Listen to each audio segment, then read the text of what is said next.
this JB film went to a censor board, and they suggested 46 cuts for giving certificate. The censor board gave a certificate saying adults only, because some of the scenes in the lockup, they felt it should not be seen by the children because of so much sensibilities are affected. Yesterday I was in Europe. I went to a school. Every children has seen the film. Police stations become courts. Inspectors become judges. That is the most dangerous thing. In this country, people who are killed by encounter, the police officers are praised. Even Surya, in a film called Kaka Kaka, you would have seen, when he is taking the pistol and shooting that fellow, nobody condemns this. We are a country governed by rule of law. How is that the inspector can kill him? But then the Surya gives a lot of explanation, saying that if I'm going to produce you in court, produce evidence, feed you, kept in jail, the government cost so many lakhs of rupees, now this 6 rupees, so much applause. People know what's going to happen. And then he shoots. And the applause continues. Attending the school assembly, did not sing this song, they were suspended from the school. They went to the Kerala High Court, and finally the matter reached the Supreme Court. Now the judges had a very difficult case, because anybody would have thought, no, children should obey the parents. That's the first human right violation. They must obey the school authorities. They must obey the teachers. They must obey the school management. Everything they must obey. And then they continue to obey everything which are wrong in this world. That it is not a crime if a person do not sing. If a person disrespects, your law may come into place. If a person insults, there is an insult to National Honor Act. Therefore he can be arrested. And therefore they gave a judgment. Even today the judge who gave judgment in Madurai case said there is no order of the government to stand up when there is a national Tamil Thai. That is the reasoning. That means you should compel people by law. And finally the same judge, after finding there has been a lot of misuse, he withdrew the judgment. He said laws will have to be made by the parliament and not by the court. You should have understood this in law college, not after becoming Supreme Court judge. There is no law by which women can be prevented from being a priest. On the contrary, they were worshipping the women in a goddess form. If women can be worshipped in a goddess form, why women can be prevented from doing puja? See, that's the same thing at home also. Once Mahatma Gandhi said, India lives in villages. Baba Sahib Ambedkar asked him, which village you are talking about? There are 2 villages in every village. The village for the upper caste people, there's a village for the scheduled caste people. This Janavel gave an interview to a paper. He said, India lives in 3 villages. The main village, there is a colony, and there is a tribal colony. Now when we are going to have 1/5 humanity outside, can we still talk about human rights? It has to be an all-round effort. All round the year, we should make efforts to have human rights. It should run into our blood. It cannot be a mere lip service. Therefore, I feel that we cannot have a one-day human rights. Human rights should be in our system. It is in that sense, every day should be a human rights system, human rights day, and then it is appropriate that we observe anytime we think there should be a human rights violation. We should also have a meeting like this to speak, discuss, and take a decision on such violations. Because day in and day out, there has been violations of human rights. There has been complaints of human rights. And then we just, as a passive observer, we just see this and go away. And it is that sense, every time when we talk about human rights, we try to emphasize. Now this topic of human rights is a very complex one. We can start from anywhere and end anywhere because it permeates in all walks of our life. In fact, this morning we had a Tamil Thai white. Everybody automatically got up and stood in respect of the Tamil Thai white. Even people who are not speaking Tamil, even who are not Tamilians, were also standing because they respect the sentiments of the state. That at the start of every function or an official function, we have Tamil Thoi வாழ்த்து. Suppose you don't stand, the Vijayendra, who is the Kanchi Mutt seer, he did not stand for a human Tamil Thoi வாழ்த்து. Now there were people who are protesting. He may be a religious leader, but why he is not standing? Then someone said, he did not stand because it is a prayer song. But when there was a national anthem, he stood up. So national anthem, he stood up. Tamil Thoi வாழ்த்து, he did not stand. When people protested, they were arrested because they did not have permission to protest. You know, in this country, under Article 19(1), you have a right of expression. And a protest is form of an expression. But then if you want to protest, you will have to take permission from the police or from over the authorities. Therefore, these people were arrested for protesting against a particular religious leader, a denominational leader, for not standing. Now they went to the court. The Madurai bench of the Madras High Court last week delivered a judgment. Since all of you have access to internet and also have a computer or an Android phone, you must watch all these things because nothing should go without notice. In every news, there is a message for us. In every publication, there is an element of human right. If you don't look at it, then there is no use in learning human right or celebrating human right. Now, when this case went to the Madras High Court, one judge who heard the case delivered a judgment, very peculiar judgment. He said, you need not stand up for Tamil Thoi வாழ்த்து because it is like any other prayer song. But you should stand up for national anthem. Because it is a national anthem, the whole country has to stand. It is a question of a patriotic spirit. Not only patriotic spirit, there is an act called Insult to National Honor Act. If you don't stand, you can be punished. Many times in our country, people understand or implement only when there is a punishment. Only when there is a sanction that if you don't do this, you will be punished. You saw in the lockdown time, people should not move out. When they go out, then police arrest them, they seize the vehicle. So there is certain amount of coercion. In every law, there is a certain amount of state coercion. If you do not obey, if you do not pay the tax, there will be penalty, there will be interest, sometimes there will be imprisonment also. Not only in revenue laws, traffic laws, everything there is a punishment. Does it mean that only when there is punishment, we should obey?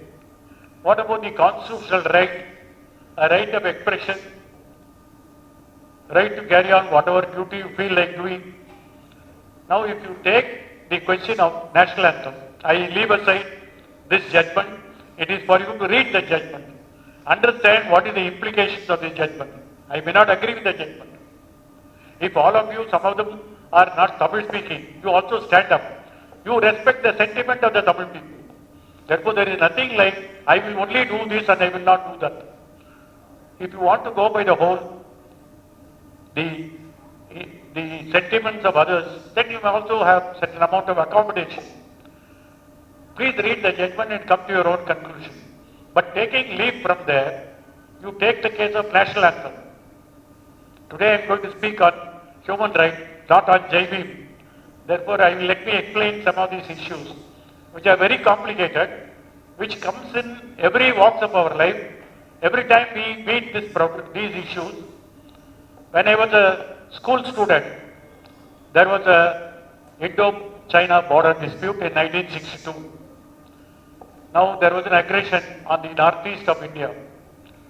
When there is an aggression by a foreign forces, then people are made to think that patriotic feeling should be aroused. Patriotic feeling, how you show? You show in a sense, when there is a national anthem, you stand up, erect, salute the national flag. But then they found many of these people in this country do not even know what is national anthem. Therefore, what did they do? In all cinema theatres, at the end of the cinema, they started putting national anthem. First they thought they'll put in the beginning. Normally only at the end of the function we have national anthem. But in cinema theatres, they started putting as a first national anthem. So what did the people do? One person will ask, as the film started, no, they are having some song going on. We'll go afterwards. So people avoided it. If you go inside, you'll have to stand up. If you don't go inside, you need not stand up. Then what the government did was, they passed an order, it will be put at the end of the cinema. So as soon as the credit scenes are coming, people used to go to the cycle stand, motorbike stand or car park, just leave. So you can see the whole crowd going away. The government felt very awkward. For inculcating patriotism, you want to show national anthem, and people don't obey, or they have their own things to do, catch their own bus, train, or take out the cycle, then they stop putting this national anthem. Better not to exhibit national anthem as a test of testing one's patriotism. Now this went on for quite some time. I'm talking about 1962. It was stopped after a few years. Later in Kerala, they started putting this in all schools. In our country, everything starts only with the school. In fact, yesterday, the National Human Rights Commission member, Jyotika Kalra, she herself is a lawyer. She wrote an article in an online magazine called Print. She said, Jai Bhim should be made as a school curriculum. She also gave her own version of why it should be a school curriculum. First of all, you must know one thing. Every film that is exhibited requires a censorship certificate. Don't think that you have a right to express whatever you want. You may express within the four corners of the wall. You can tell your friend.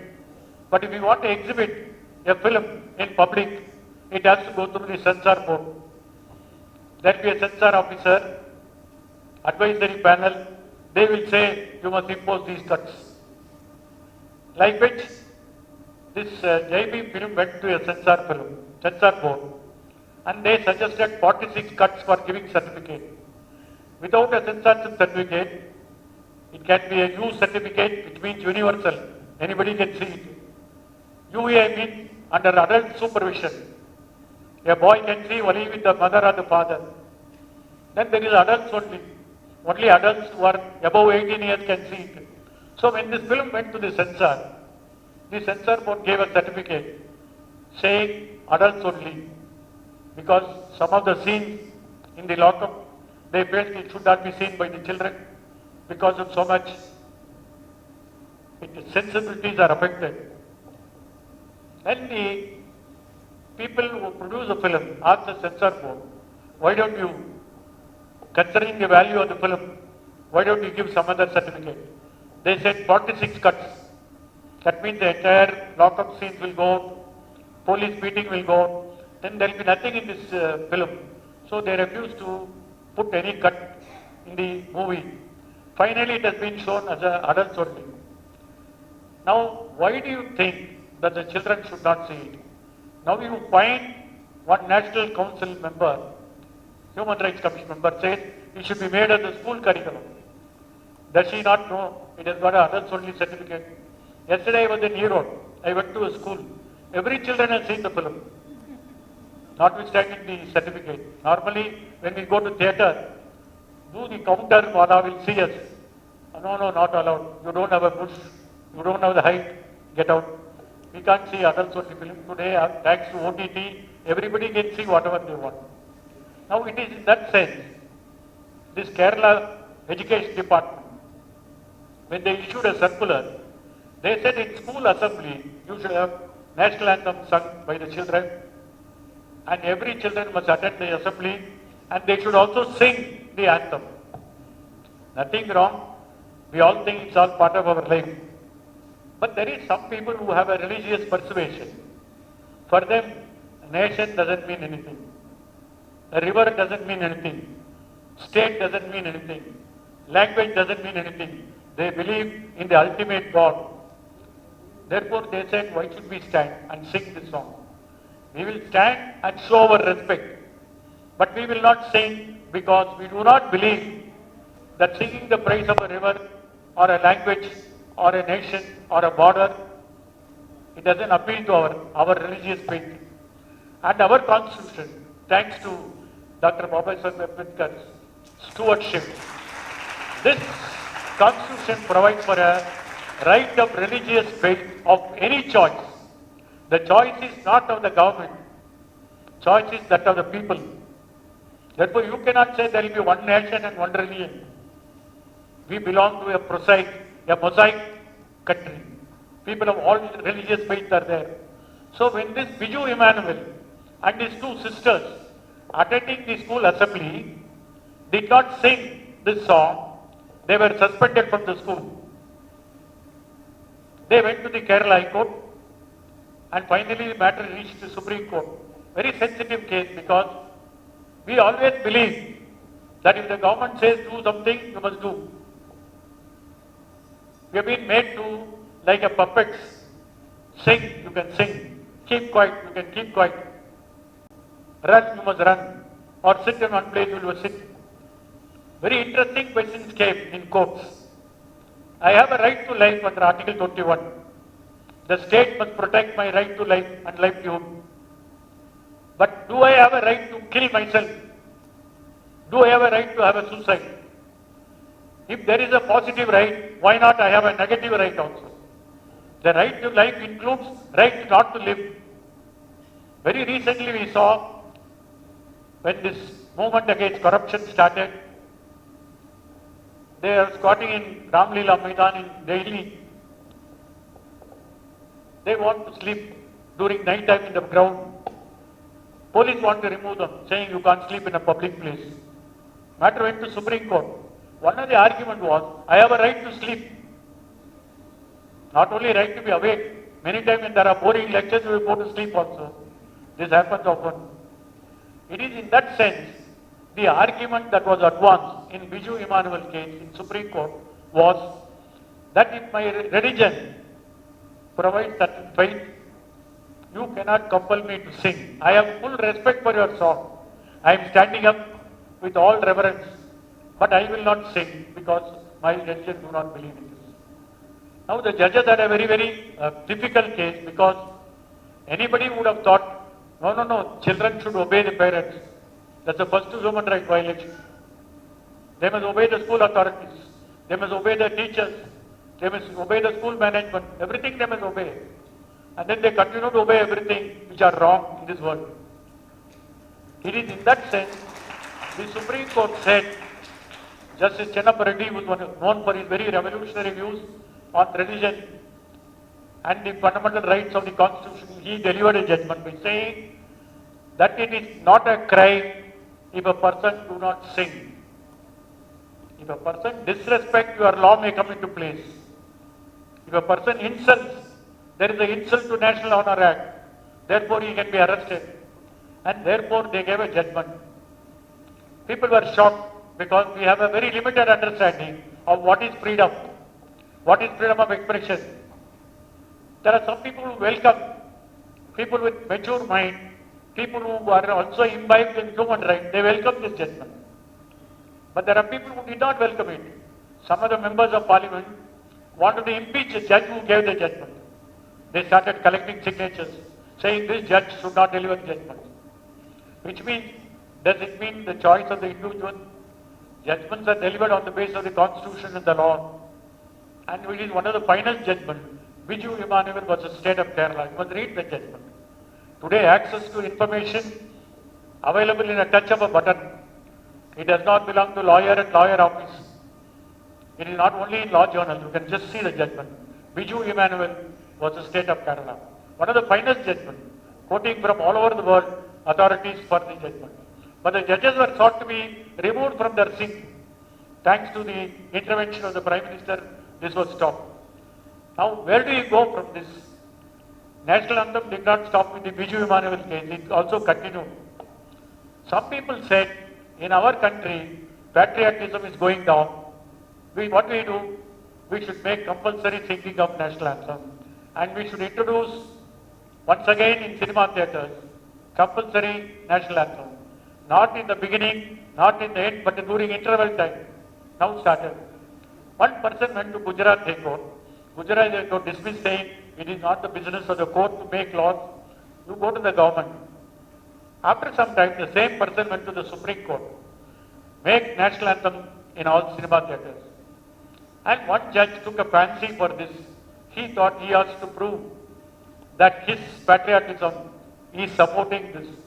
An experiment which was failed some 40 years ago, it was revived by a court order, not by parliament, not by the government, by a court order. Even today, the judge who gave judgment in Madurai case said there is no order of the government to stand up when there is a national Tamil Thai. That is the reasoning. That means you should compel people by law, compel people by an order of the government.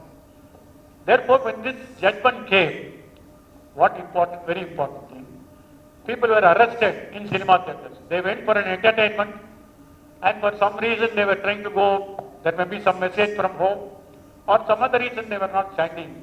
They were all arrested in cinema theatres. It is not merely the government. Today in our country, we have a section of the group of people who became law enforcers. They became moral police. You should do this or you should not do this. You can love or you should not love. There are so many individual groups which are attempting to enforce these laws. That is the most dangerous thing. Instead of having law enforcement left to the state, we are having private armies to enforce. So these groups started attacking people. In one case, one individual was prosecuted in court. Unfortunately, he told the judge, I don't have legs to stand. How will I stand? I will sit only or in a wheelchair. Again the matter went to court. The judge got embarrassed. He said, physically handicapped people need not stand. Then who will decide who is physically handicapped, who is not physically handicapped? I am physically handicapped, I can't hear. If I can't hear, how will I stand up also? These are all very ticklish things. Though goes along with human rights and law enforcement. People are subject to these tests in the courts. And finally the same judge, after finding there has been a lot of misuse, he withdrew the judgment. He said laws will have to be made by the parliament and not by the court. You should have understood this in law college, not after becoming Supreme Court judge. I am not criticizing, I am only saying we cannot in our enthusiasm attempt something new and then try to force people. It is in that sense I started with Biju Emmanuel, who are school children, who may not know the intricacies of all these things. Now, our Madam Chandra Tanikacharam, the subject of children is dear to her. She has worked in her entire life for the welfare of the children. And sometimes I had associated with her. When it comes to children, what does the Constitution say? There are 4 articles in our Constitution talking about children. If you have an opportunity to read, see the Constitution. The first few articles you can see. It's one of the beautifully written Constitution where the children never went out of the law-making process. That is the greatness of our Constitution. No world in this country, no country in this world has a Constitution with a political social philosophy, a humanitarian consideration written into the Constitution. And this Constitution says that children below 14 years cannot work. Now if you see this, if you go for putting air for your two-wheeler, you will find one boy standing there. Go to a hotel, one boy will be cleaning the plate, cleaning the table, bringing water. Go anywhere you will find child labor. Now the Constitution says there can't be child labor. But then in our life we see, this is the essence of human right. We have beautiful laws written all over, the enforcement is zero. She knows. In fact, we worked in some other cases. You know, you go to Sivagasi, there are fireworks, there are match industries, there are firecracker industries. Children are made to work in those places. The Supreme Court, entertaining a public interest litigation, especially about Sivagasi, appointed a Supreme Court committee of 3 senior lawyers. I was asked to help because I come from Tamil Nadu. The 3 senior lawyers were coming from Delhi and they are not familiar with Tamil. And there was a senior advocate by name R.K. Jain. We went to all the factories. The law relating to child labor says no children below the age of 14 years shall be employed in any factory where there are dangerous substances are there. You know, match has got a potassium nitrate, firecrackers have got deadly chemicals. And then the brief given to the committee was to find out whether actually children are working in these factories. Then this R.K. Jain, senior advocate, we entered a match factory. He asked one girl, mostly girls are employed, because girls have to work, boys will go to school. That seems to be our gender justice in this country. But thanks to Barrister Hittaraj, he was a missionary. He started a college for women even in those days. But then we find our girls are working in this factory.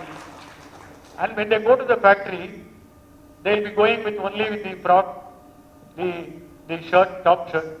When they go inside the factory, they will put their davani on them, the half saree. So that if the inspector comes, they will say, what is your age? 15. So when this Jain asked every girl who is working there, what is your age? And I translated this. Amma, why se ola kekaradu? 15, 16. It went on like that. Nobody said above below 14. So this senior advocate from Delhi got exasperated. He found everybody said there are children, they look like children only, but everybody says above 14. I told him, sir, before we come, they have been instructed to say this. When a law is passed by the parliament, many people think that it's written in a very legal language, nobody will understand. But people who are affected by the law will be the first to understand. So the factory management told every girl, somebody will be coming from outside, please tell them, whenever they ask you, tell this as the age. The whole factory was saying from 15 to 17, never below 14. He asked me how to get this out. I told him, simple. These children are all tutored. You put your question differently. How? Ma, how long you have been working? Then we changed the question. He is asking, எவ்வளவு நாளா வேலை செய்றேன்? 4 வருஷமா வேலை செய்றேன். Then the truth came out. It all came out. And this Jain, who was very much concerned about the children's child labor, he wanted to ask me, you ask this girl, Amma, you want to become Prime Minister of this country? He thought everybody is entitled to become higher posts. You can aspire. So I asked one girl, she didn't understand what this question is about. She was laughing because the girl, innocent, never went to school, unlettered, made to work even below 14 years. And we have a very fine law. She knows. Then we found what happened to the execution machinery, what happened to the prosecution machinery, what happened to the court. So in the evening we had a meeting with all the match factory owners. They all said in the presence of the Supreme Court committee, sir, please don't spoil the atmosphere in Sivagasi. We are like put in Japan. We are giving employment to everybody. You see the factory, men wanted, workers wanted, and don't spoil this good atmosphere. According to them, they are giving employment to children who otherwise will starve. This is a standard excuse given in respect of all child labor. You go to any house, one girl will be working. Now we brought them from our village. They have other no means of survival. Now I tell these children, sometimes I also give them some little education. Otherwise they will be starving. So everybody become very condescending, very patronizing. You are doing something against law, you become a patronizing of the issue itself. Therefore we had a meeting where everybody said don't give any adverse report. Then the report was submitted to Supreme Court. Supreme Court said we must increase the penalty, and that money should be given to the children so that in future they will make use of that money. These are all some, what is called as a very synthetic solutions. We had a meeting of all the judicial magistrates who are hearing these cases. How much you are convicting the wrongful person. One magistrate told us, sir, why should we convict? We should congratulate that person who is giving them job for these poor people. So according to the magistrate, that the employer should be praised for employing child labor. He should not be punished. So we found the acquitted. We analyzed 156 cases. We found 150 cases, the offenders were let out.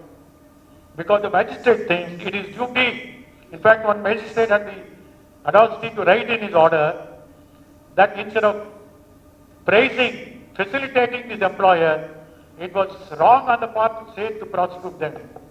When we have an enforcement machinery which is insensitive, when you have a labor department which does not prosecute, when we have parents who continue to send their children to make money, then how will children be able to avoid it? This will be the only country you will find for the IAS officers and the government servant, there is a rule, conduct rule. One conduct rule says, you shall not employ child labor. There is a rule like that. What does that signify? That there is a continuous violation of this rule. We have Article 21A, which talks about right to education, right to free compulsory education, up to the age of 14 years. But how the children are found outside the school room? How is that they are holding some mechanical tools and working in an automobile workshop? That is the gap between the law and the enforcement, between the law and the reality, between the real and the real life. Everybody said, I am the real hero in that film. That's not the issue at all. If Biju Mol Joshi comes to your house, you will welcome her, you will patronize her. If Sengaini comes and knocks at your door, you know, it may not be the same thing. That is the difference between real and real life. When that distinction goes, I think we will be realizing little amount of human rights. It's the most important thing. We have found child labor is not abolished in this country. Not single prosecution has ever succeeded. On the other hand, it is on the increase. The children don't come to school. Every children who is within the age group of 14 are not enrolled. Maybe in some places, on paper they would have been enrolled. And this film, on the other hand, emphasizes literacy as one of the greatest missions. The mother who comes to court puts her left thumb impression in the court papers. Shenkeni.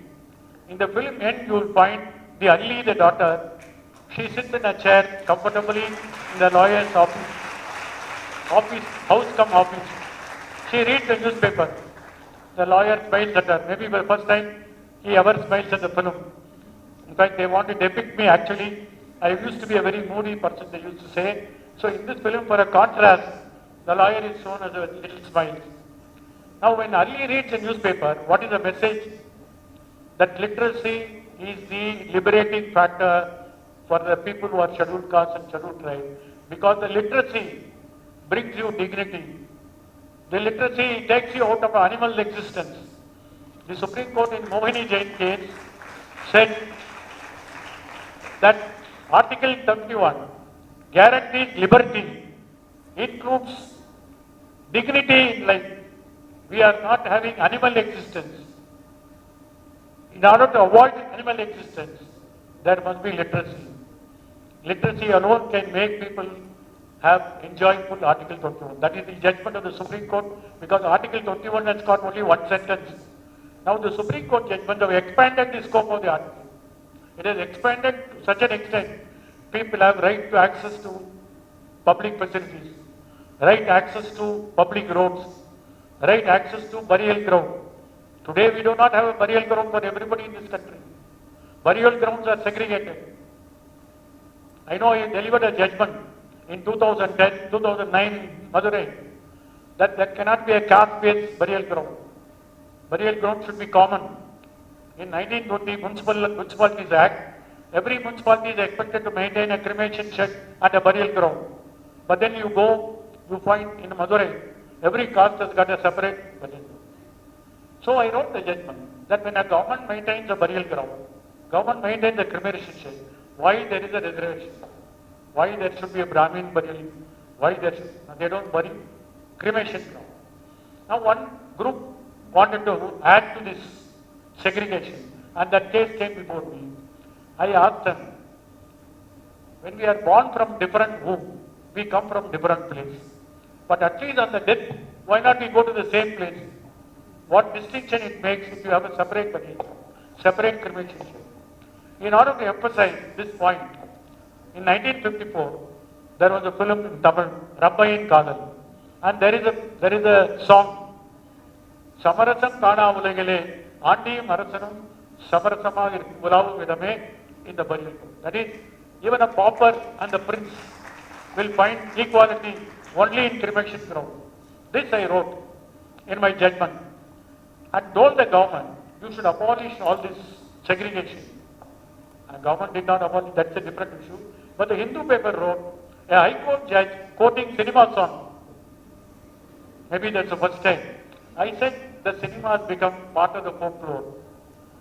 Unelected people understand the minute you quote a cinema song. There is nothing wrong in sending the message. This message must go. So I wrote this judgment. It went to appeal. Some people filed appeal. They are not satisfied about this so-called equality.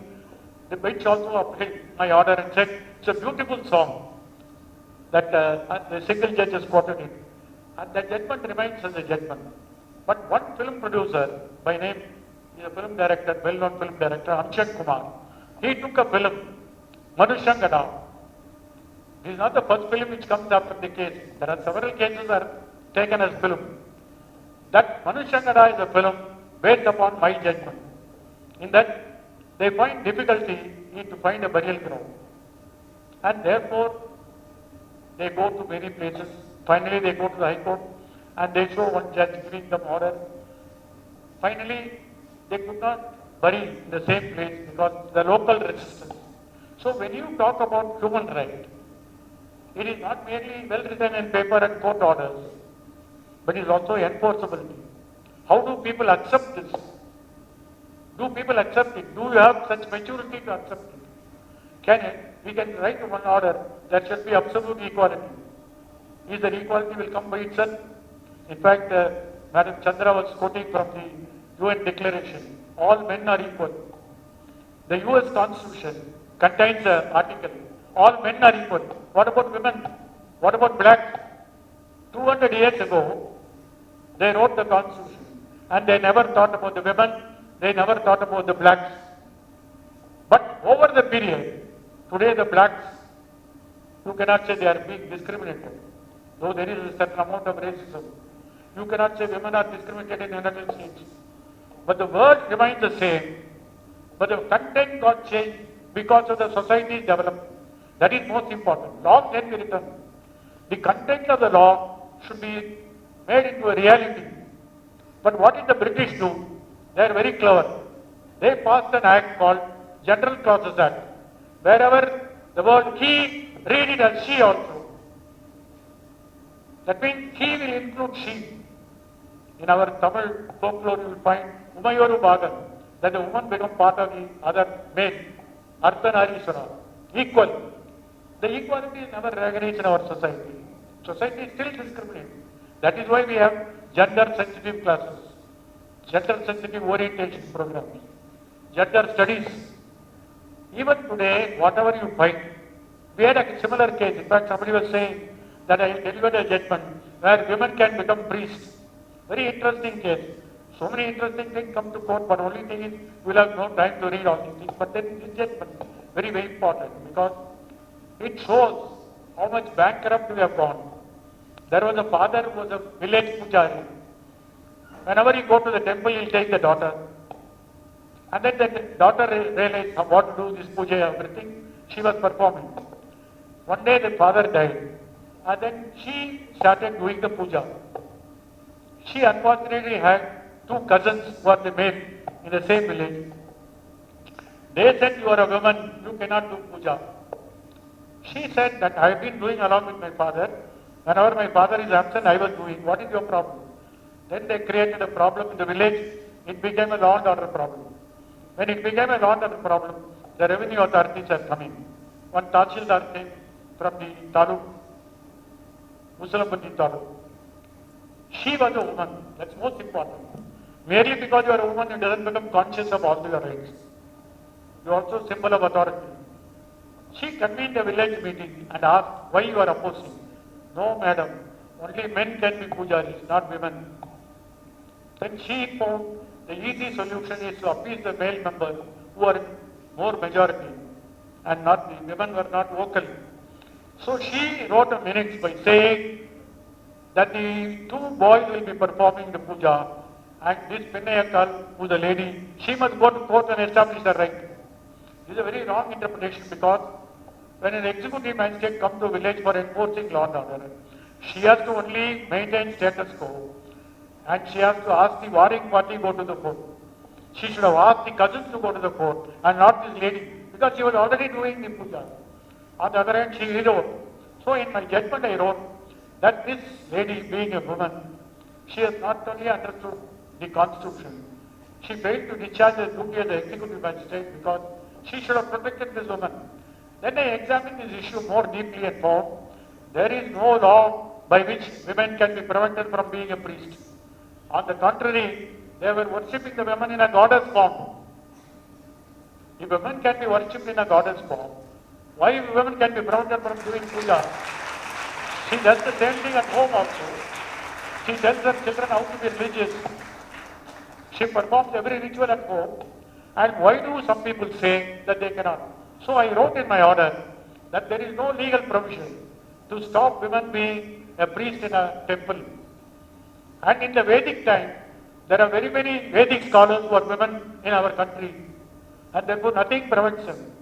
When this country has to be run both by men and women, and they walk on two legs, and she holds the sky. The sky may fall. It's not the men's hand which holds it. It's also women who is also holding. Therefore, when they hold the sky along with the men, there is no law which prevents. Now the judgment is written. How to enforce the judgment? It has to go to the same village. Then I told the district collector, take a police force and go and get the key to that lady. A police force along with the district collector went to the village, got the key and gave it to her. It's a symbolic victory. It may be the victory only in that village. It doesn't become universal principle. Later we saw the Supreme Court in 2 years back in the Sabarimala. The women devotees can go. 5 judges of the Supreme Court wrote a judgment that women can visit Sabarimala. There is no legal prohibition. On the contrary, it will be a constitutional violation if you prevent women. But the women are not able to go. Last 3 years, there is a judgment of Supreme Court of 5 judges. Still women are not able to go. On the contrary, a petition is filed to review the judgment. That review has to be decided by 7 judges. Now 7 judges bench are not followed. So notwithstanding court writing orders, notwithstanding, because under Indian constitution, it is a court which can interpret the constitution. It is a court which decides what the constitution says. There is an English saying, it is not what is written in the constitution, it is what the judges say. Now judges have said 4:1. That way there is no legal power, but women cannot go. That is why I am saying when you talk about human rights, it is not enough to have laws. It is not enough to have enforcement. On the other hand, something like educating the people to accept this is the rule of law. This is what we are all about. It is in that sense it becomes important as human rights education. Now you ask this NHRC lady who said school curriculum. Everybody said they are torturing the children. If you say environmental, teach them. Traffic violation, teach in the school. Human rights violation, teach in the school. Nothing will come. In fact, they will, by choice, they will leave out Article 21 in writing examinations. We can't compel people. By compelling, you cannot make them to learn. On the other hand, who should this education should be taught? It is to the judges, it is to the police officers, it is to the government officials. That is why we have conduct rules for the government. Don't employ child labor. Don't take dowry. In fact, for IAS officers, there is another peculiar rule. There is a confidential role, how an officer is functioning. The entry number 6 says, what is his attitude towards SC/ST? His superior officer has to write, his attitude is healthy, he is not discriminating. Today, after 71 years, when Article 21 takes, Article 14 says everybody is equal, we do not have people. We have 1/5 of these people in this country who are not equal. You will show in this film that the tribals of this country are not treated equal. Once Mahatma Gandhi said, India lives in villages. Baba Sahib Ambedkar asked him, which village you are talking about? There are 2 villages in every village. The village for the upper caste people, there is a village for the scheduled caste, Karani, which is called Karani. Now when this film director, Gnanavel, went for location, he was struggling to find the tribal settlement. So he went to the colony and asked them, where are these Irula tribes are there? Then they showed, no, that place, a forsaken place, where there are no roads, there are only bunds are there. Where there are no electricity, they have no ration card, they have no Aadhaar card, they are not covered by voter list. Are they not Indian citizens? Are they not entitled to select their own people? They are not there. They are excluded society. Therefore, this Gnanavel gave an interview to a paper. He said, India lives in 3 villages. The main village, there is a colony, and there is a tribal colony. Now, when we are going to have 1/5 humanity outside, can we still talk about human rights? That is why I am saying, this Biju Lima comes to your house, you may even give her a coffee in your drawing room. But when Sengedi comes, you will not even allow her. This is the theoretical difference that we have. We do not treat them equal. Then what is the point in praising Jai Bhim? Jai Bhim is a slogan. Because this film is taken in all languages, they were looking for a common title. And it so happened, the victory of the film, Jai Bhim, the title is very important. Wherever I go, people say, Jai Bhim Chandru. Within a month, I am known as Jai Bhim Chandru. I am proud. This slogan can unite the affected people in this country into one platform. Bring their demand. What is this film aiming at? 2 things it is aiming at. One, that there is a victimized family by the police torture. The Raja Khan was killed by the police. Why was he killed? He was suspected to be connected with the theft. Was he connected? No. Then why did he go called to the police station? Now that is a very important story, that when the British came to this country, they want to have established law and order, because their rule should continue. They are a very small number, but they were trying to cover a large area like the British India. You know, England is a very small colony, but India is some 100 times bigger than England. They want to rule this country. How will they rule? Create a police force. How will the police will rule? They will establish law and order. If there is any disturbance, they will establish law and order. They won't hesitate to use firearms. The firepower which gave the British the superiority. What about crime detection? Crime detection is not their concern. The British, despite their civilized country, invented a barbaric law in this country called Criminal Tribes Act. According to them, some tribes are criminal. They will continue to do criminal acts. How to solve this? Declare them as criminal tribe. Once you declare them as criminal tribe, what happens? How do the system work? Every male who is 16-year-old must register with the police station. Their finger will be taken in the police station.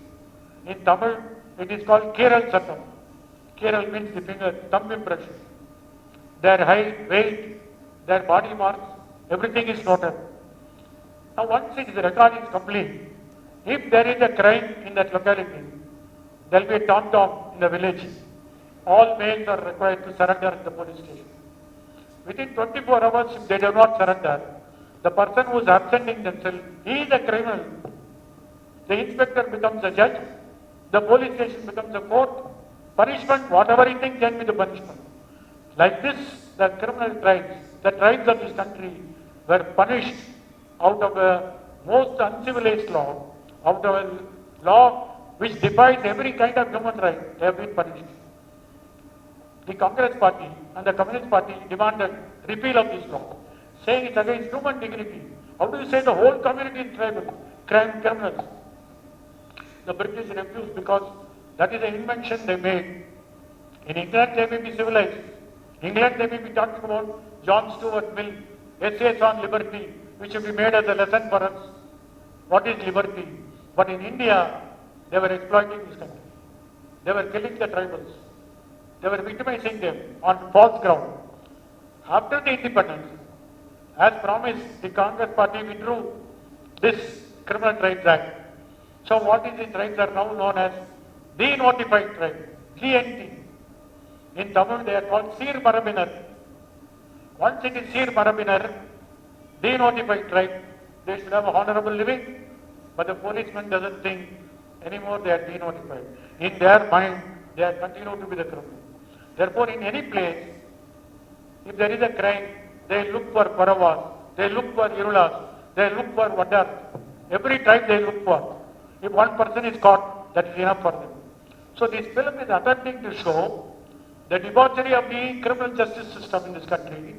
And the first scene you will see, they are coming out of jail. And the police says, are you Vadar? Come here. Are you Mulliar, Chettiar? Go that side. They are segregated. For what purpose? Giving them a reward to send them back in some unresolved crimes. That is why in the story also, there was a theft in the village. In the theft stolen property, the police shared the booty. Now he has to find, because there is a pressure from the top, what happened to the case. They have to find and solve the problem. So this Raja Kannu, who belongs to Karawa community, he was caught and taken to the police station. For what purpose? Give them some lunch. He was beaten to accept the guilt which he has not committed. And in the process he dies. And that is how the whole story starts. This is also to show how much indignity, apart from inclusive society, the entire state police force is used against them and continue to repress them. And there is a scene where Prakash Raj questions all this. He says, no, we should also give some pressure, then only truth will come out. He was taken to a meeting of all the tribal people. By the time they were organized themselves. And then he was taken. One small boy tells, I don't want to go to school. If anybody loses their eraser, they will say, he is the fellow who's taken it. Why would I go to the school? How will any tribal will go to the school if they are going to be treated like a criminal? This is not something new or extinguished. Many people ask me, after this judgment, has these things have come down? It has not come down, it has gone up. And then if you say that they should not be treated as criminal, police mind it does not accept. Today you will find any case sheet. Raja Kannu's name will be written and before his name they put KR. KR means Karawa. Who authorizes them to write the caste and the tribe in the case sheet? Today it continues in the criminal justice system. We go give lectures in Hyderabad in the police academy. I go and give lectures. Orientation program, sensitization program. Very, very unexpectedly, top police officers are also welcoming this film. Because one top police officer is responsible for unearthing the crime. Therefore they are happy. We are shown in good light. Therefore we are happy. What about this ordinary policeman? We give them lecture, but then it doesn't percolate down. For ordinary Gurumurtis, this is how he has been mentioned. This is how we have been taught to unrivaled crime. What about torture? There are 120 methods of torture in this country. Written books are there. Rule books are there. How to torture a person without getting him a visual hurt. As a judge, I had a case where a woman came and told me that his brother is kept in jail and he has got 40 injuries. When I asked the Advocate General, he said, no, it's not, no, my lord, it's not nothing. We always give good treatment. How to prove? Government says something, privately they say something. So I found one lawyer sitting there in the court. I told him, take a taxi, go to the jail, interview the prisoner and come back. Within 2 hours he came back. He said, sir, he has got visible injuries and his leg is also broken and no treatment. I asked the Advocate General, what do you say now? Please give us 1 week time to file counter to reply to this. Every time when they want to evade a situation, they'll ask for time. By the time that boy will die, that's what happened in Satapuram. Father and son attacked by the police, and the magistrate remanded them. There was no medical help. Today the law requires when a person is produced for remand, the magistrate must ask him, do you have any ailment? Do you have discomfort? I'll send you to hospital. He should send him. On the other hand, he sent him to the jail and they died. A criminal case is going on in Madurai. So when this boy, when the advocate general asked for time, I said no. I will see myself whether he is injured or not. Next day we asked him to produce. When the door was open, he could not walk. He could not get into the stage. Then he showed his shirt. There are several visible injuries. He could not walk. When I asked the public prosecutor, what is all this? Is there any civilization in this country? He said, sir, he is a dreaded criminal. There are 23 cases against him. 4 murder cases. I said, does it mean police are empowered to kill him? The police can take law and disorder. This is the most important thing. Why I am saying this one? In my concluding remark, I want to say, in this country, people who are killed by encounter, the police officers are praised. Even Surya, in a film called Kaka Kaka, you would have seen, when he is taking the pistol and shooting that fellow, nobody condemns this. We are a country governed by rule of law. How is that the inspector can kill him? But then the Surya gives a lot of explanation, saying that if I'm going to produce you in court, produce evidence, feed you, kept in jail, the government costs so many lakhs of rupees, now this 6 rupees, when he takes the bullet, by the time the theatre, nobody can hear anything. So much applause. People know what's going to happen. And then he shoots. And the applause continues. When people think a person can be killed in public, you saw in Hyderabad, there was a death, unfortunate death.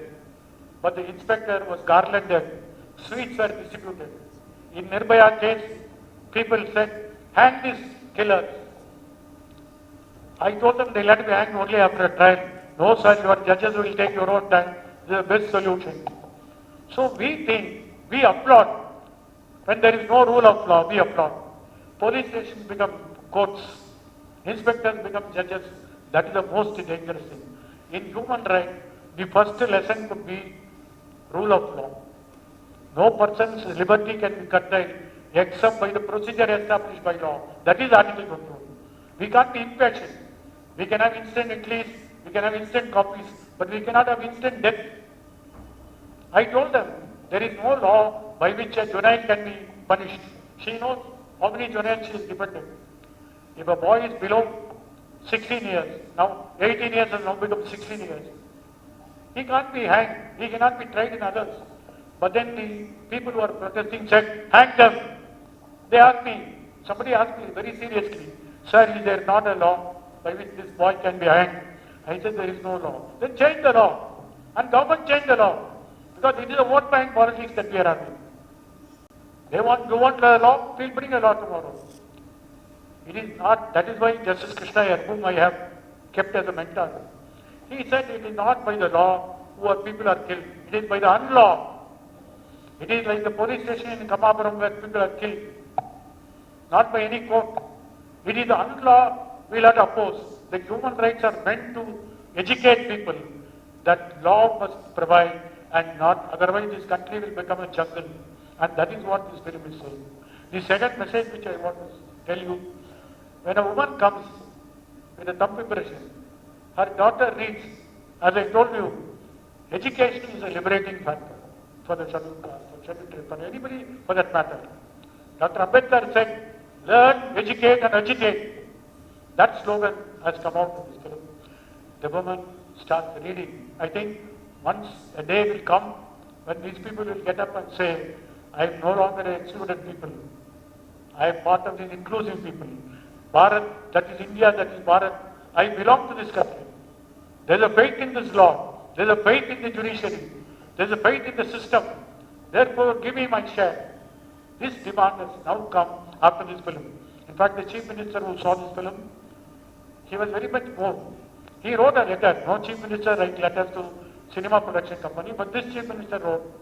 He said, if there are going to be honest officers, courageous lawyers, judged with integrity, many of these injustices will come down.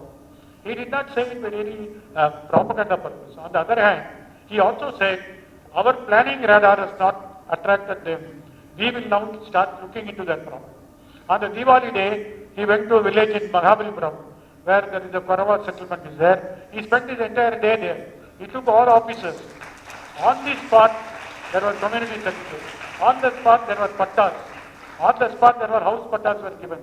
He also celebrated Diwali with them. Not only he did not stop, the next day he sent a circular to all the district collectors that I need statistics of these people in this country. In Tamil Nadu, we have 1% of the Adivasi population, which comes to around 8 lakhs. Now every district collector has been asked to send a weekly report. It should reach the secretariat on Friday 12 noon. They want details why no government scheme has gone to them. The collectors are responsible. Why? What is their demand? If all these details come, I'm sure this government will do something. But if one film can change the direction, one film can bring me so many people to listen to me, we can take more films. Will India change? That will not change. The Manusha Mela did not run more than 2 weeks. Government did not abolish caste-based burial ground. Sometimes certain things work. It all depends how much we are aware of human rights. Thank you. Law for abolishing manual scavenging, but still the manual scavenging is being practiced by the government and by the public. It is so much against inhuman activity. What do you think about abolishing manual scavenging?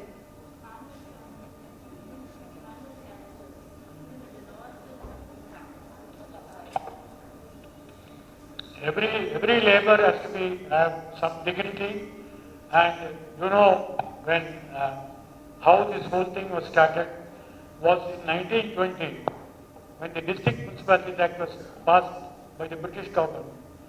One of the functions given to the municipality was that they should have public lavatories in municipal areas. Now, who will clean this public? It was all a dry latrine system. And who will clean? Who will come for this work?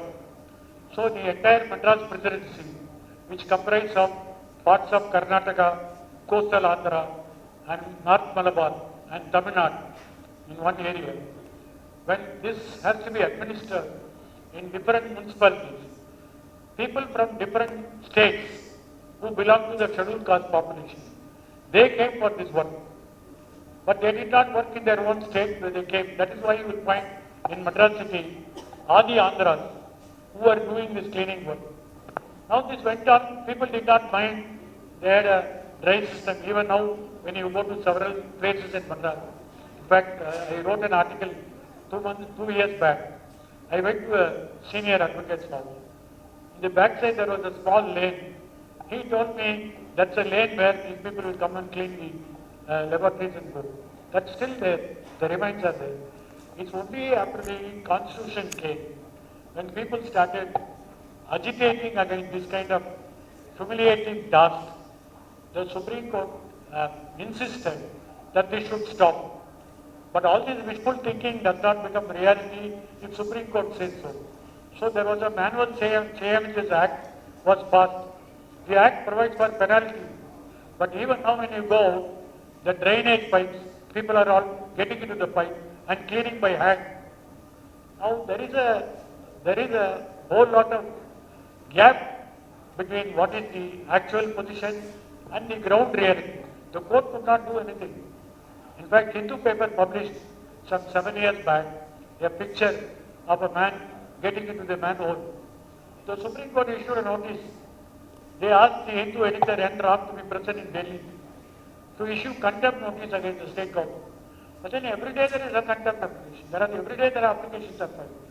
The people have also organized into a All India movement. Still it goes on. But you can only say what was before 50 years is not the same. But if you say it's been abolished, it's not been abolished. It suits us. We also turn our face that way and go. Are we ever asking why you are in this manhole?